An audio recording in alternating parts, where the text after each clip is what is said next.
Homage covers are always a big hit. This John Byrne X-Men cover must have the record by now. So while I make my own one here on the right for the weekly stick figure challenge, let's rate some covers on the left here with my emoji scale.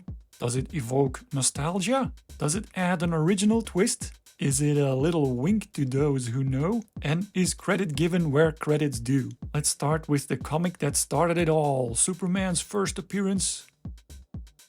And the McFarlane one is my favorite of these. Definite nostalgia and credit is given, but maybe not that original. McFarlane is the king of homages though, most of them to himself. But I love this Spawn Youngblood 1 homage. 4 out of 4.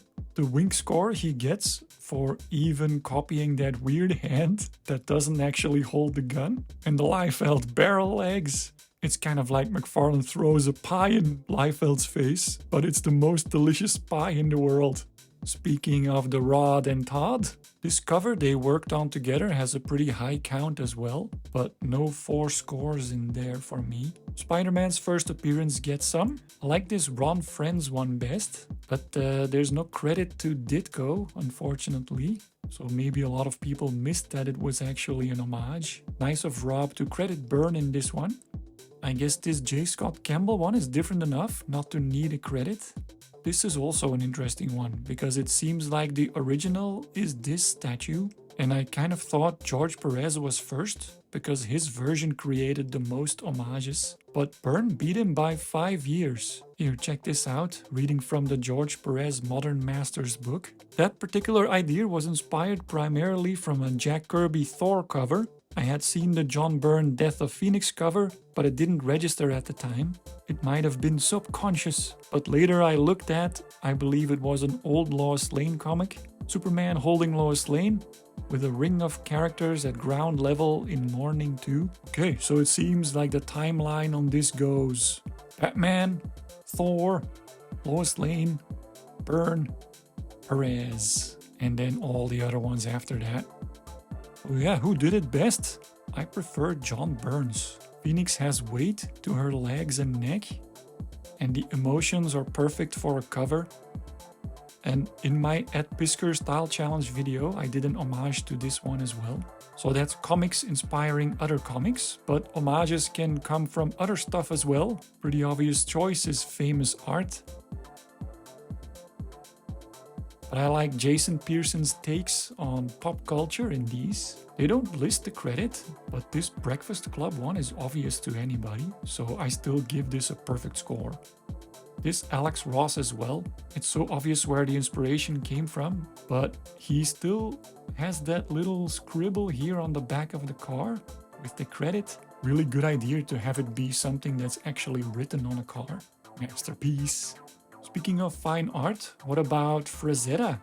The Death Dealer is one of his most famous works, and he gets a lot of homaging as well. All beautifully done.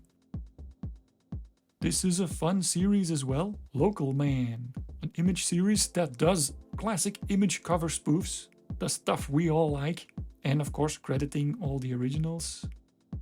Hey, I did that one as well. Let's see who else gets the originality score. Silvestri here homaging himself, but I like the twist of the X turning into a W, and fun to see all the changes he went through in his style over the years. Much finer detail in this. X-Men 1 is also kind of a loose tribute, which gets that wink-wink score. Of course, Alex Ross again with a realistic version. Alright, let's wrap it up. I think my favorites of these are the Breakfast Club one by Jason Pearson. This Carrie Andrews is beautiful, and I'm not just saying that because it's Storm. Andrews is a master of the homage. I made a whole video about him doing that. And that Spawn one is just so fun because we're all allowed in on the joke. Okay, just about done. Color background, highlights, shadow, logo, stars. Okay, what else do we need? And some old age effects. I took the pose from this Jack Kirby classic. Quite happy with it, but I see now that Kirby has his figures much bigger, and that gives it some more power. I didn't want to cut the lightsaber too much, But yeah, more space for text then, I guess. Let's check out the participants of this week's challenge. I'm not sure who these characters are, maybe Raoul's originals, but they look awesome. The hellish background is done really well.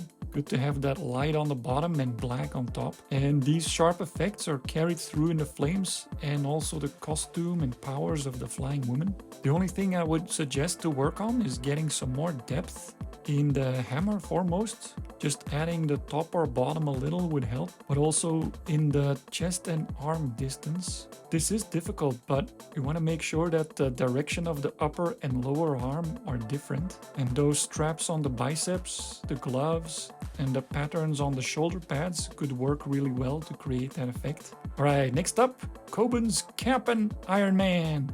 The color two-tone pops really well in this. And sometimes when you're coloring, you go red Iron Man, red cap boot, but he chose this subdued red very wisely. Love the detail of adding the seam here. I always forget to do that, and it's a good trick to instantly add some depth in the legs. My advice to him for this one was not to have the shield line up exactly with the shoulders, unless it's a style choice, like how this Belgian illustrator Avner always merges shapes in strange ways, and how Sam Keith does that as well when he's going all out.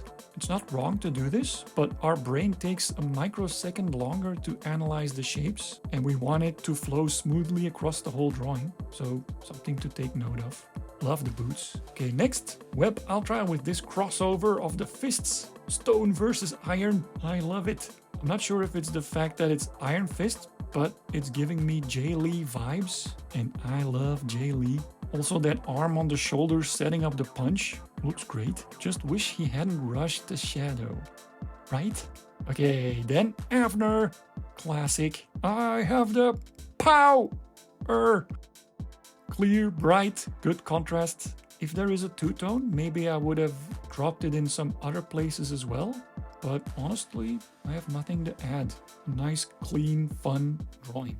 And then we also have Eli. Also not sure who the characters are, but maybe she's an Amazon. Love the attention spent on the clothes, like the folds here, shine on the gold. Great anatomy, because you feel this tummy twist is real. And a good example of that point I made earlier about letting the costume define the perspective. The only thing here, sorry, there's always something, isn't there? Is the background. It's okay if it's rough, but I feel the perspective doesn't match the action lines. How about keeping the center of those action lines kind of in the background as well? Because now our eyes kind of are pulled to the right because of that vantage point. Anyways, thanks to all the participants. It's fun, right? To see all those takes on a classic. And it's making me strive to bring my A game each time. Join the fun if you like. Link is in the description. Drop a like if you enjoyed this video and catch you next time.